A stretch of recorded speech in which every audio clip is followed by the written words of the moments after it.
जय माता दी। आज हम वट सावित्री व्रत पूजा विधि और कथा सुनेंगे। ज्येष्ठ मास की कृष्ण पक्ष की अमावस्या को यह व्रत मनाया जाता है। इस दिन सत्यवान सावित्री तथा यमराज सहित पूजा की जाती है।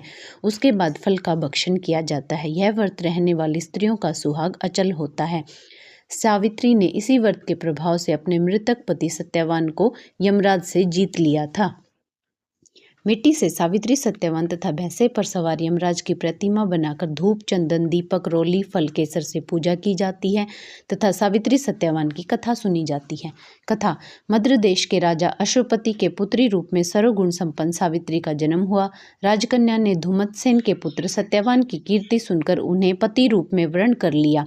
इधर यह बात जब ऋषिराज नारद को ज्ञात हुई तो वे अश्वपति से जाकर कहने लगे, आपकी कन्या ने वर खोजने में निस्संदेह भारी भूल की है। सत्यवान गुणवान तथा धर्मात्मा भी है, परंतु वह अल्पायु है और 1 वर्ष के बाद उसकी मृत्यु हो जाएगी। नारद की यह बात सुनते ही राजा अश्वपति का चेहरा उतर गया।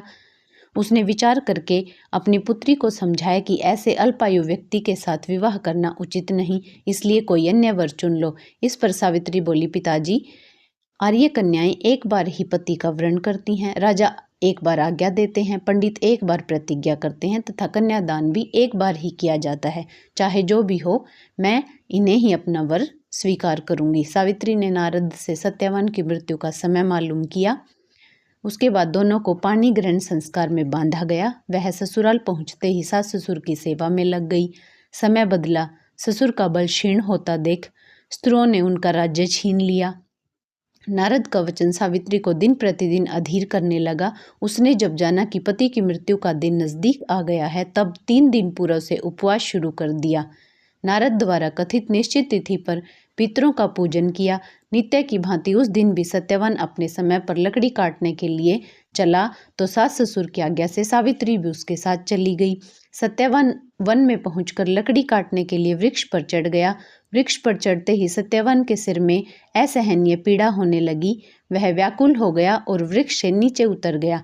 सावित्री अपना भविष्य समझ गई और उन्हें अपनी गोद में लिटा लिया। उसी समय दक्षिण दिशा से अत्यंत प्रभावशाली यमराज को आते देखा।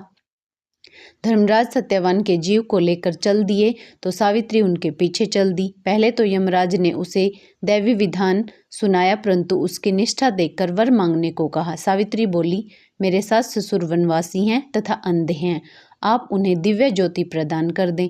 यमराज ने कहा, ऐसा ही होगा, अब आप लौट जाएं। यमराज की बात सुनकर उसने कहा, भगवान, मुझे अपने पति देव के पीछे पीछे चलने में कोई परेशानी नहीं, पति अनुगमन मेरा कर्तव्य है। यह सुनकर उन्होंने फिर वर मांगने को कहा।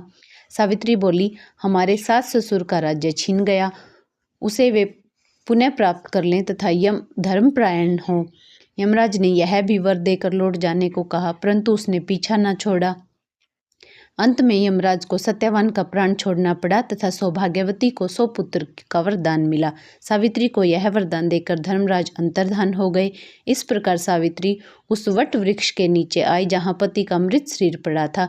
ईश्वर की अनुकंपा से उनमें जीवन संचार हुआ। सत्यवान उठकर बैठ गए। दोनों हर्ष से राजधानी की ओर चले गए तथा माता पिता को भी दिव्य ज्योति वाला पाया। इस प्रकार सावित्री सत्यवान चिरकाल तक राज्य सुख भोगते रहे।